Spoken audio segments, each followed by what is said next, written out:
শেখ হাসিনা আস্থাভাজন এবং আরো আস্থাভাজন হওয়ার জন্য আন্দোলনে যোগদান করেছেন। কে তার হাত হসপিটালে দিল?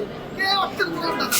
শেখ হাসিনার কি ইলেকশন ছিল তার কথা, তার প্রচারে আওয়ামী লীগের কোন কোন নেতার কথাবার্তা হয়েছে? সংসদের একটা হত্যা মামলা নাগরিকরা সিদ্দিকুল্লাহকে রিমান্ড প্রস্তাবন করা হলে এই মামলার আয়ু এই আসামিকে 10 দিনের রিমান্ড প্রার্থনা করে। আমরা রাষ্ট্রপক্ষে এই আসামি 10 দিনের রিমান্ডের পক্ষে স্থাপন করে বলেছে মাননীয় আদালত এই আসামি এই মামলার 223 নম্বর এজাহার নামীয় আসামি উনি ওই এলাকায় তখন অবস্থান করেছেন বলে তার বিরুদ্ধে অভিযোগের সত্যতা মিলেছে। এই ঘটনাটা ঘটেছে 19 জুলাই 2024 রোজ জুমাবার। আমরা বলেছি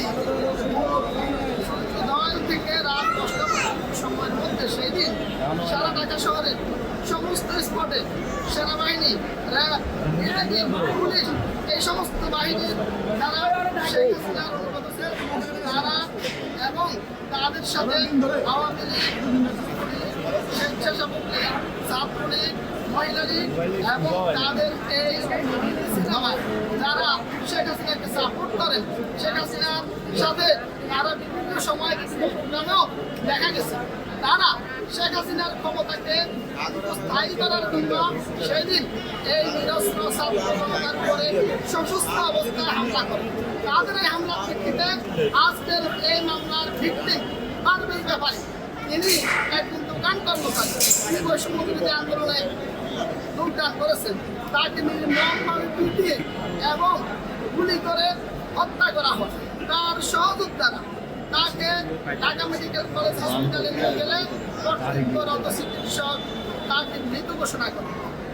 আজকে এই মামলায় দীর্ঘ আদালত উভয় পক্ষে শুনানি অন্তে সন্তুষ্ট হয়ে 3 দিনের রিমান্ড মঞ্জুর। আজও আদালতে উপস্থাপন করার কারণে তথ্য উপস্থাপন করার কারণে মাননীয় আদালত সন্তুষ্ট হয়ে রিমান্ড দিয়েছেন। সিডিআর সহ বিভিন্ন রিপোর্টে সে যে ওই টাওয়ারের অধীনে ওই এলাকায় অবস্থান করেছে সেই সমস্ত তথ্য প্রমাণাদি যথেষ্ট পরিমাণে আয়োগ কাছে আছে। আপনারা যখন দেখবেন যে ভিডিও সিসিটিভি ফুটেজ সব জায়গায় সবসময় পাওয়া যায় না, আর ভিডিও করবে কীভাবে?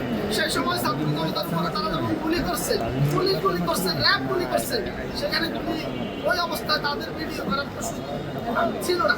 আর এখানে তাদের যে অবস্থান ছিল সেই বিষয়ে অবস্থান নিশ্চিত করার জন্য মামলার তদন্তকারী কর্মকর্তা যে সমস্ত ডিভাইসের যে সমস্ত তথ্য প্রযুক্তির সহযোগিতা নেওয়া দরকার তিনি সেই সমস্ত সহযোগিতা নিয়ে মাননীয় আদালতের কাছে এই বিষয়টা উপস্থাপন করার পর মাননীয় আদালত সন্তুষ্ট হয়ে রিমান্ড প্রার্থনা আসলে সমস্ত থেকে এই সিদ্দিকুর রহমান নমিনেশন কিনেছেন। শেখ হাসিনা আস্থাভাজন এবং আরো আস্থাভাজন হওয়ার জন্য আন্দোলনে যোগদান করেছেন। তিনি একজন রাজনৈতিক ব্যক্তিত্ব। আমরা আগেও বলেছি যে বন্ধুরা বলে সুন্দর এই আসামির দরকার ছিল না, এরকম আসা সে এসেছে নাইটগঞ্জ ছেড়ে সে রাজনীতিতে এসেছে। রাজনীতিতে এসে আজকে আমরা আদালত মাননীয় আদালতকে বলেছি যে মাননীয় আদালত এই আসামিকে তদন্ত আমরা চলমান যেহেতু তদন্তকারী কর্মকর্তার জানা প্রয়োজন। এই আসামি নাট্যাঙ্গনের ব্যক্তি, তার হাতে কারা অস্ত্র দিয়ে দিয়েছে। এই আসামির হাতে তো অস্ত্রের কথা না, সে সশস্ত্র অবস্থায় এই বিপ্লবীদের বিরুদ্ধে অস্ত্র চালিয়েছে। কে তার হাতে অস্ত্র দিল? কে অর্থের যোগানদাতা? শেখ হাসিনার কি ইলেকশন ছিল তার কথা, তার প্রচারে আওয়ামী লীগের কোন কোন নেতার কথাবার্তা হয়েছে সেই সমস্ত বিষয় উদ্ঘাটনের জন্য তদন্তকারী কর্মকর্তারা আরো অধিকতর তদন্তের জন্য প্রশ্ন করবে যারা সংখ্যাবাদন আসামি তাদের নাম ঠিকানা তাদের গ্রেফতারের জন্য এবং ন্যায় বিচার নিশ্চিতের জন্য তদন্তকারী কর্মকর্তাকে আমরা রাষ্ট্রপতি সর্বোচ্চ 10 দিনের রিমান্ড প্রার্থনা করেছি। মাননীয় আদালত সন্তুষ্ট হয়ে 3 দিনের রিমান্ড মঞ্জুর